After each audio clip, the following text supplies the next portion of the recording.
Hello, welcome to Veritas. I'm your host, Adam Colazetti, and I'm here to guide you on a meditative adventure like no other. Join me and lose yourself in your imagination as we travel the outer reaches of the cosmos, quest for powerful talismans, and explore the inner realm of your subconscious. What might you find along the way? But be warned, fair traveler, this path is not for the faint of heart. On this path, of one thing I am certain, dragons be here. Are you ready?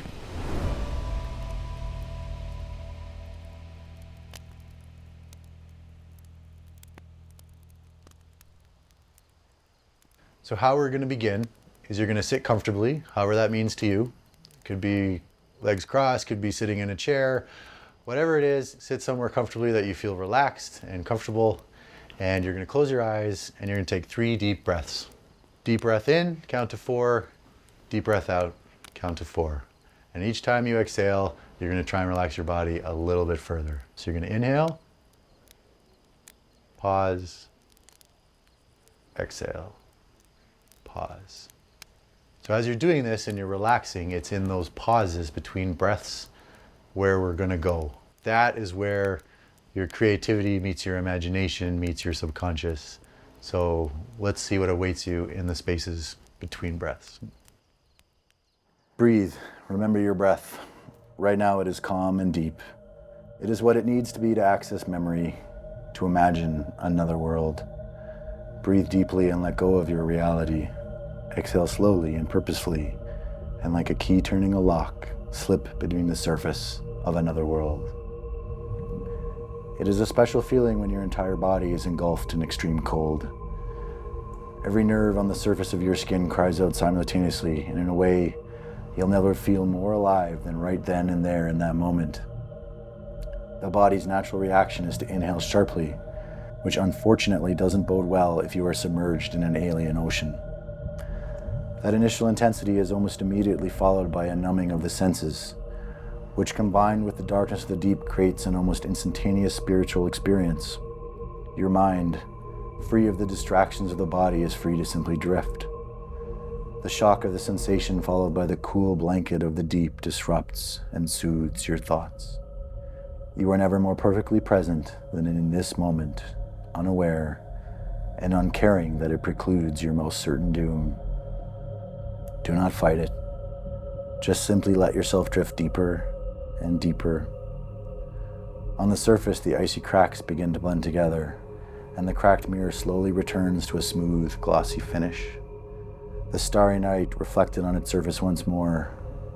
If not for the storm raging over the surface and the crystal pyramid shining like a lonely beacon, it's like nothing has ever happened. Beneath the surface, you sink deeper still. Your body is now completely numb. The only thing that disturbs the dark are the multicolored lights that shine from within you. Yet even they are quieting. Like a string of Christmas lights, they fade away one by one, until at last there is the tiniest of sparks. Silence. Nothingness. Darkness. But then, something strange. Color in the darkness. A trick of the eyes, perhaps. No, it is growing stronger and larger until the form of a giant sea creature begins to take shape. A bulbous head throbs with light and pulses with an internal energy. Veins of electricity hum and spark, giving way to waving tentacles that drift idly in the water. Like a giant jellyfish, it has no discernible eyes or facial features, yet it pauses and looks right at you. Your descent has slowed and you float suspended. Your hair and clothes lit up by the glow of the creature. The juxtaposition of your form floating lifeless and dark contrasts the massive form of the jellyfish. Your entire body could fit into the tip of a single tentacle. Still, that tiny spark remains alive within you, refusing to give out. And as if on cue, the creature extends a single tentacle. Slowly it extends towards you, and for a moment, a flashback of the man with the glowing white eyes extending his finger to meet yours. The tentacle pauses just as it reaches the center of your torso. It is only a moment, but here, it seems like a lifetime. And then suddenly it coils around you and a jolt of electricity shocks your body. But it is more than that. For the briefest of instances, all the lights within you light up and a rainbow shockwave of bubbles fly outwards. Again, the creature jolts you. Again and again. From above, the black of the reflected universe is lit up momentarily like a dying star exploding into a supernova. It is shockingly beautiful. Your own light broadcasting is the most powerful force in the known universe. Again. Again. Within you something stirs. It is like shaking the cobwebs from a deep sleep. Emotions begin to light up within you, and this time, when the creature jolts you, the lights stay on. Memories flash before you, your childhood, your parents. Pure unbridled joy, followed immediately by the soft melancholy of sadness, death, and loss. Powerful memories fill you with confidence and hope, then darker memories of doubt and failure, good and bad intertwined. Memories so happy that you feel your soul cry out with joy, and then memories so painful you cry out in anger, rage, pity, fear, courage, love. With each emotion, a new color of light bursting forth. Slowly, these blur together faster and faster until there is no more good and no more bad. Just your soul reacting to the world around it. It is too fast for your own thoughts to keep up, and like a spinning top, your view of the world begins to blur together. Any thoughts or stories you may have regarding a specific memory or emotion become inconsequential. There is just the light within you.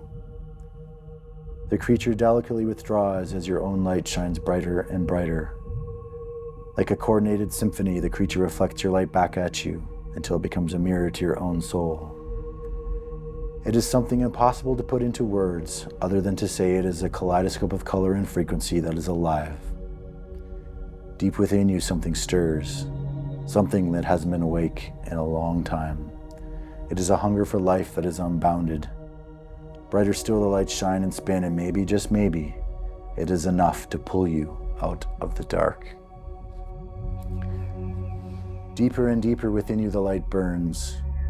Every painful memory that you've tucked away, every lie you've told yourself, every voice that made you hesitate, every light that hasn't served you in the past, strip it away and let it serve you now.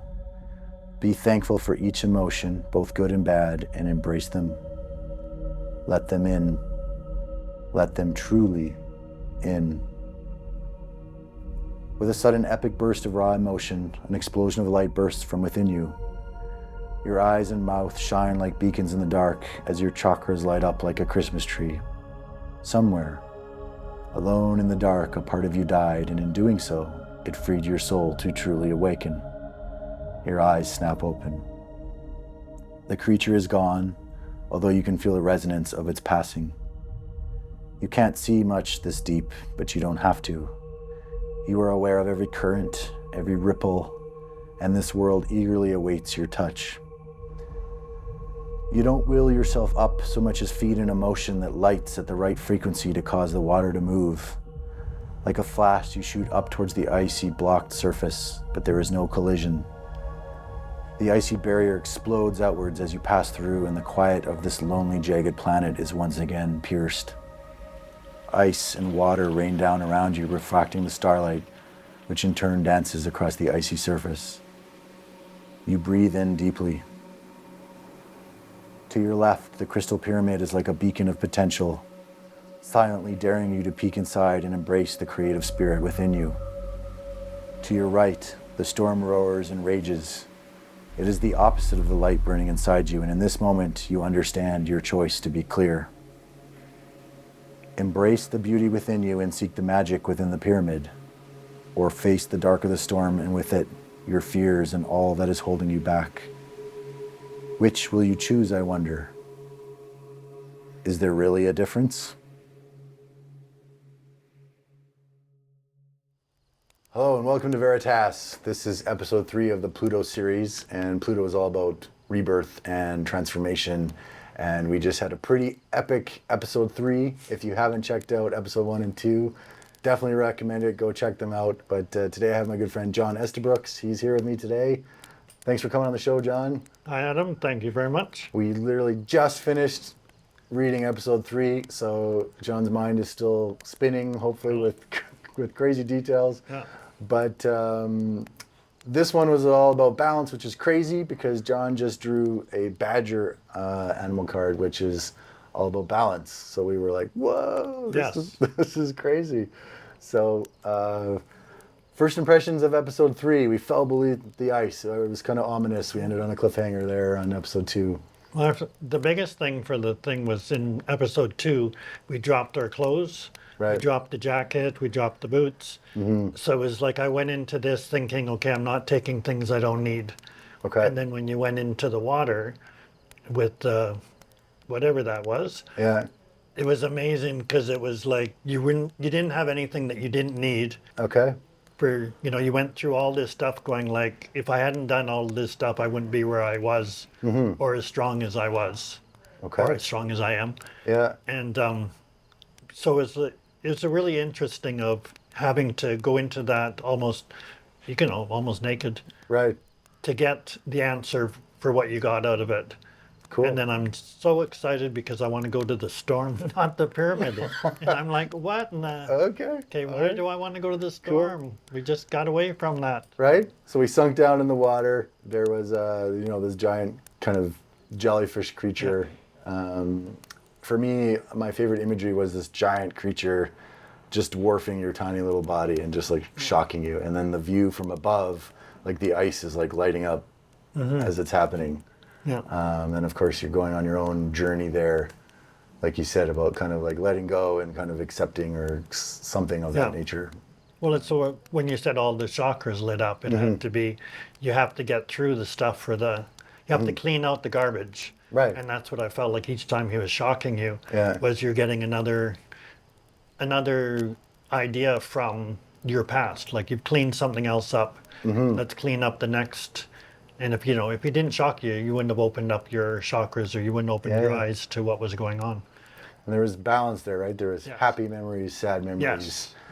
Any particular memories come to mind? Just that whole thing. I mean, you've done that on a Friday night where you're like, well, if this crappy thing didn't happen, wait, I wouldn't be as excited I am for this thing. Right. Or even this really good thing happened, but I missed something else. So that there's never good or bad in anything. And that's what was bringing this up for me. When I was thinking about that, it was like, happy memories don't mean that it's going to be in the right direction. Sure. Sometimes. Perspective, right? Yes. Depending how you look at it.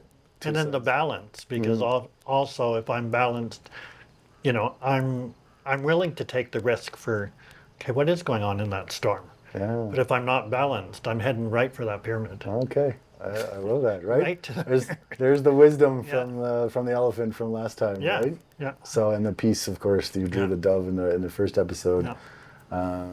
So then, of course, you're kind of revitalized, reborn in a sense, and then you crash up through the surface of the ice, kind of ready. And I love the notion of like silence, and then like, right? Yeah.